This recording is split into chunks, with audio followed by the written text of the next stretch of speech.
আওয়ামী লীগ মোটামুটি ছন্নছাড়া হয়ে গিয়েছিল শেখ মুজিবুর রহমান নিহত হওয়ার পর। দলের মধ্যে ছন্দটাও হারিয়ে গিয়েছিল। বঙ্গবন্ধুর মতো একজন মহিরু ছিলেন যে দলের নেতা, তার অবর্তমানে তাজউদ্দিন নেই, সৈয়দ নজরুল ইসলাম নেই, অন্যান্য নেতাও নেই। ফলে আওয়ামী লীগ দলটি অগোছালো হয়ে পড়েছিল। মিজানুর রহমান চৌধুরীর নেতৃত্বে আলাদা আওয়ামী লীগ, এমন পরিস্থিতিতে দল আবার ভাঙার অবস্থা হয়েছিল। মহিউদ্দিন আহমদ এবং আব্দুর রাজ্জাকের নেতৃত্বে একটি অংশ বেরিয়ে বাকশাল নামে দল গঠন করেন। ফলে আওয়ামী লীগ একটু দুর্বল হয়ে যায়। 1975 সালে যখন শেখ মুজিবুর রহমানকে সপরিবারে হত্যা করা হয়, সে সময় বিদেশি অবস্থান করায় প্রাণে বেঁচে গিয়েছিলেন কেবল শেখ হাসিনা এবং তার বোন শেখ রেহানা। পরবর্তীতে তিনি আশ্রয় পান ভারতে।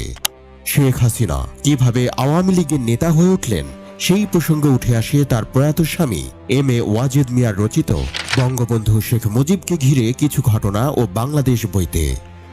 শেখ হাসিনা এবং ওয়াজেদ মিয়া যখন ভারতে অবস্থান করছিলেন, তখন 1979 ও 1980 এই 2 বছরে কয়েকজন সিনিয়র আওয়ামী লীগ নেতা বিভিন্ন সময় দিল্লি যান তাদের খোঁজ খবর নিতে। এম.এ. ওয়াজেদ মিয়া তার বইতে লিখেছেন, আওয়ামী লীগ নেতা আব্দুর রাজ্জাক কাবুল যাওয়ার সময় এবং সেখান থেকে ফেরার সময় তাদের সাথে দেখা করেন।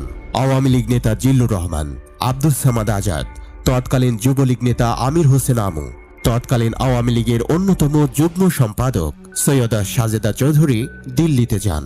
তাদের সে সফরের অন্যতম উদ্দেশ্য ছিল শেখ হাসিনাকে আওয়ামী লীগের নেতৃত্ব নিতে রাজি করানো।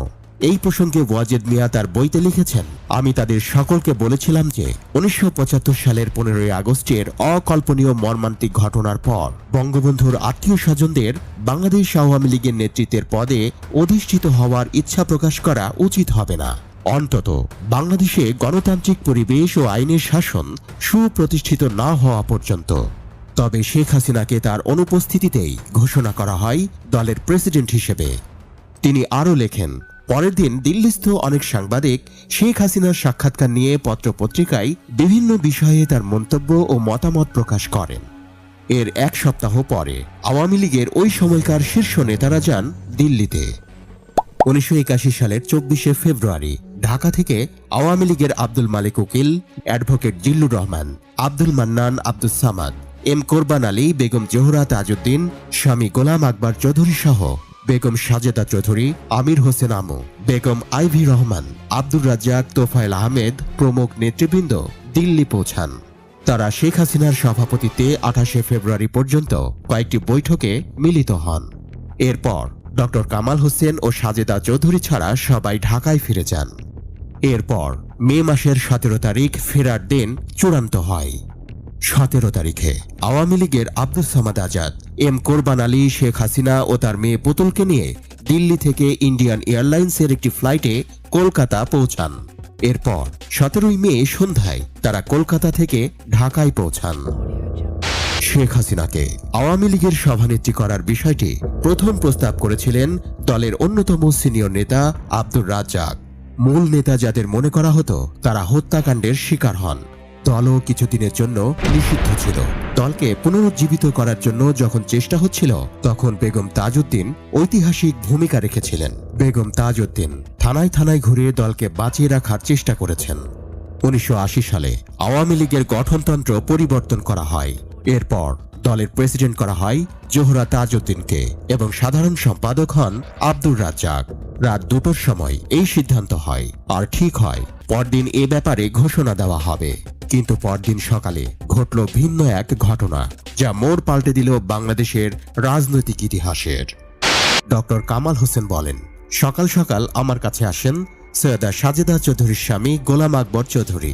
তিনি এসে বললেন, খুব ভালো কাজ হয়েছে কাল রাতে, পার্টি বাঁচিয়ে দিয়েছেন। দেখুন আর একটা কাজ করা যায় কিনা। আপনি তো বলেছিলেন শেখ হাসিনাকে সসম্মানে আনবেন, ওকে তো নিয়ে আসার একটা সুযোগ হয়েছে, ওকে চেয়ারম্যান করে দিন না। ওর তো ক্ষমতা বঙ্গবন্ধুর ঐক্যের প্রতীক হিসেবে।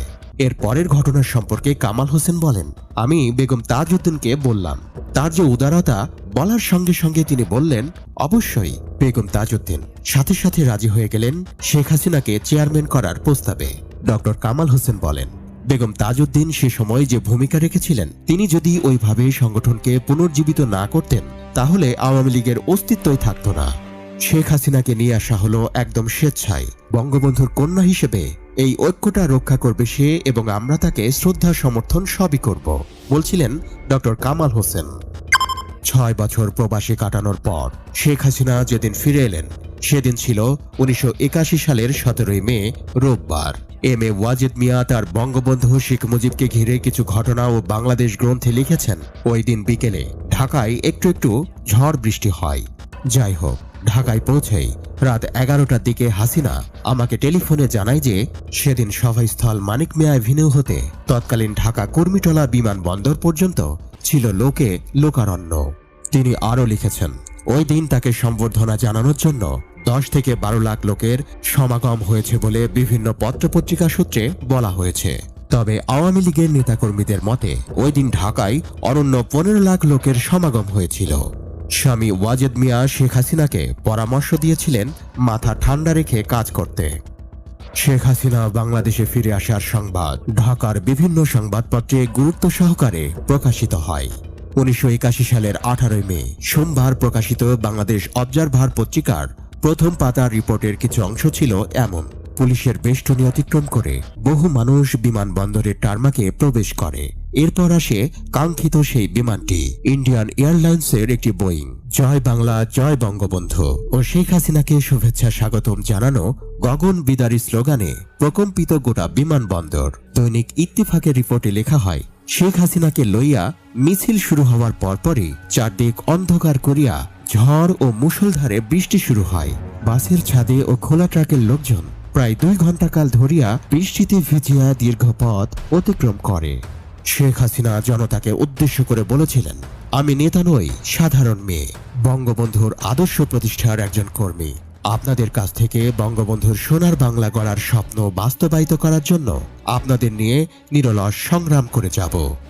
মহিউদ্দিন আহমেদ বলেন, আওয়ামী লীগের মধ্যে শেখ হাসিনার কর্তৃত্ব যতই সংহত হতে থাকুক না কেন, তরুণদের মধ্যে, বিশেষ করে ছাত্রলীগের কর্মীদের মধ্যে আব্দুর রাজ্জাকের অনুগতদের সংখ্যা ছিল অনেক বেশি। আন্দোলনের মধ্য দিয়েই কিন্তু শেখ হাসিনা দলের নেতা হিসেবে নিজেকে প্রতিষ্ঠা করতে পেরেছিলেন। ফলে দলের মধ্যেও তার অনেকটাই কর্তৃত্ব প্রতিষ্ঠা হয়ে যায় 80-র দশকে, বলেন মহিউদ্দিন আহমেদ।